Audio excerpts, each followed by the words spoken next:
What's up, guys? I'm back for another video. I know I haven't been up here in a while, well, on here in a while, so I figured I'd just do like mukbang kind of style review for today. I have Shane's Rib Shack. If you're in the South, you know what Shane's is. I just got the, breaded chicken tenders. I like theirs because it's sea salted. Y'all, I caved in and got lunch today because I really just don't feel like cooking anymore. And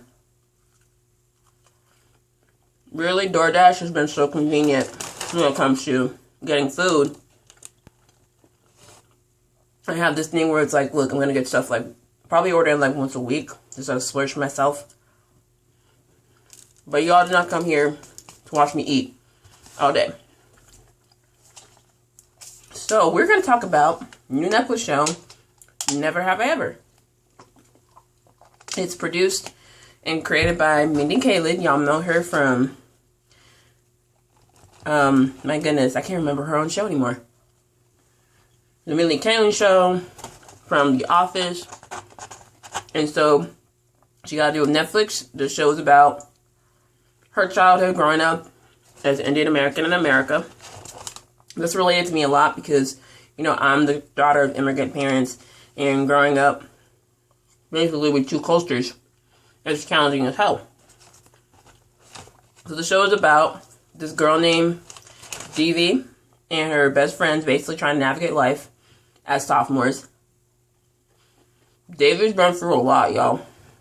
And it didn't like spoiler, but basically she's recovering from the loss of her dad and from being paralyzed for 3 months. So basically, I'm going to get into what I liked about the show, what I didn't like, and we're going to get into like some spoiler type stuff with the story. So here's what I did like. I liked how we got to have 3 different viewpoints.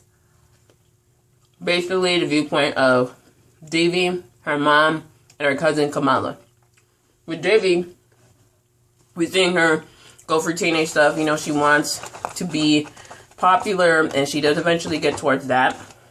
But at the same time, it's like, when you want to be something else, we kind of lose yourself for a while. And at the same time, we're seeing her not acknowledge the grief of the loss of her dad, which makes perfect sense because I relate to this too. Because her and her dad were really close, and there's that part of her that doesn't want to let him go.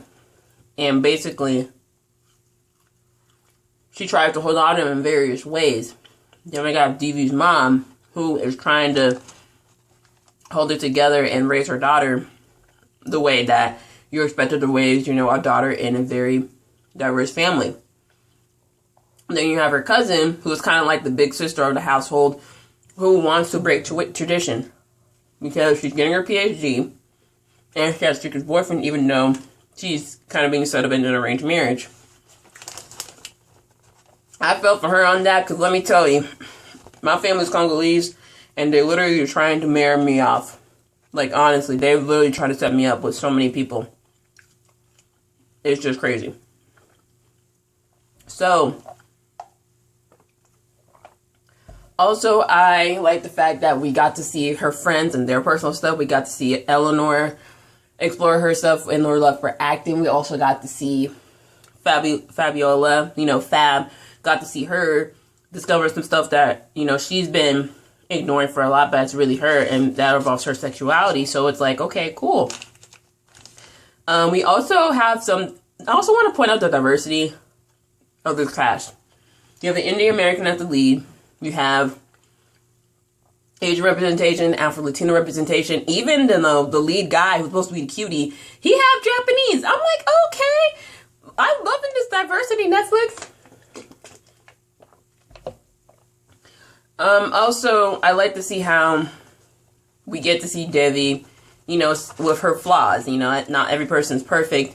And, I was literally yelling at the TV while watching. I was like, Devi, this is not cool. Because she was making decisions a lot of teenagers make in the moment when it comes to friendships and boys. And that's just part of life. Now, the one thing I didn't like is how Devi was making the decisions. I'm going to come back to that. basically the decisions that Debbie was making were basically towards herself. And we all got that friend that can be selfish at times and forget about others. In Debbie's case, she really didn't think about her friends, and a lot of times they do need them. There's something that happened with Eleanor that she basically chooses something else over her in that moment. And her friends are kind of be like, look, we're always there for you. Why can't you be there for us? And that's in every, teen TV show. Y'all are so good. And what I like about it more is, like, it's not the same generic teen show we get. We got the majority white cast. We have young adults playing teenagers who are, like, too hot to be in high school. I mean, we have, the popular girl versus the nerdy protagonist. We have the hot guy, getting with the underrated girl. I mean, granted, we got some of that, but that's for towards the end. Yeah, I liked it more when it was just that. But I didn't like how Debbie was making her decisions. The other thing, kind of with, like, Davy's mom. Now, I have a very traditional mother. And I feel like she was ignoring her daughter's speaking for herself. And I feel like a lot of international parents have this tendency. There's only a few that will actually let them be vocal. I mean, hell, my parents didn't basically hear me out until I was in college, saying, yo, y'all put this on me in high school, and you still putting it on me now. And, they were like, dang, I really kind of messed up a little bit. And that's why Davy has a close relationship with her father. I think that's the only thing I didn't like about the show. But, I'll get into some spoilers, y'all.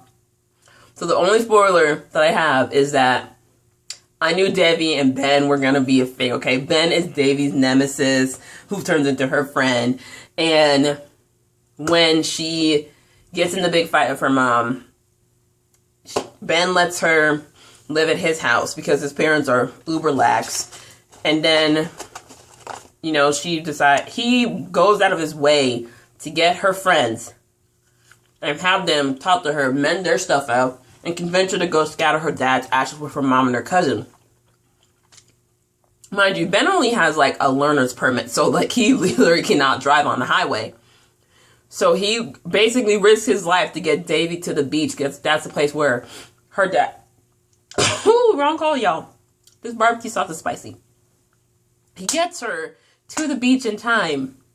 And then at the end, we had the last scene. She gets in the car to thank him. And he stayed the entire time to make sure she was okay. And she kisses him. I was like, yes! I knew it! But at the same time, we get Paxton on her phone. He's at the house waiting for her. I'm like, Paxton. Let me get on to Paxton, okay? I get it, you're the cool dude, but you really acted like I did towards the end of this season, okay? I get it, you were protective of your sister initially, and then you apologized, and you're really starting to like Davy. And, the kiss in the car, that was a moment. And I know you felt intimidated by her mom. But then you gotta completely do 180 and be cold towards her. Like, I get it. Parents aren't gonna like you, but that's just life, homie. I mean, especially when it's minority parents. Like, they're not gonna like everybody that their kids hang out with. And then you're gonna be saying, I'm cool. Like, he's gonna talk to her sister and be like, well, I'm cool. And it's like National Spelling Bee. I'm like, that is just being a dick and low-key racist. Like, damn. Like, my God. And I know everybody's like, I'm Team Paxton. Nah, Paxton don't deserve her, okay? I know, and her lying about them having sex, I knew that was going to blow up all over school. I knew that was going to happen. But Paxton, you did not have to treat her like that. Now, I'll pray this gets renewed for season 2. I want to see Davy and Ben have a full-out relationship. And we're probably going to see Paxton try to win her. Try to get her to break up with Ben and be with him. I'm like, Paxton, too little, too late. It's just too little, too late. Too little, too late. I'm sorry, y'all. I had to go there. That was my caption on Twitter while I was watching it. I was like, too little, too late from JoJo. If you know JoJo, like JoJo, like Joanne, JoJo, then you know what I'm talking about. If you don't, you probably thinking Seawall. But y'all, this show was so good. I hope it gets renewed for season 2. Netflix is tripping if they don't renew it. Also, Netflix, renew on my butt for season 4 already, okay? The cat's been hounding y'all all week. But I'm so glad I got to watch it. I hope you guys like this review. I'm sorry. Literally, I have been starving all day. And that time of the month has me eating everything. But anyway, I hope you guys are staying safe during quarantine. It's your girl. Peace out. More love and stay safe.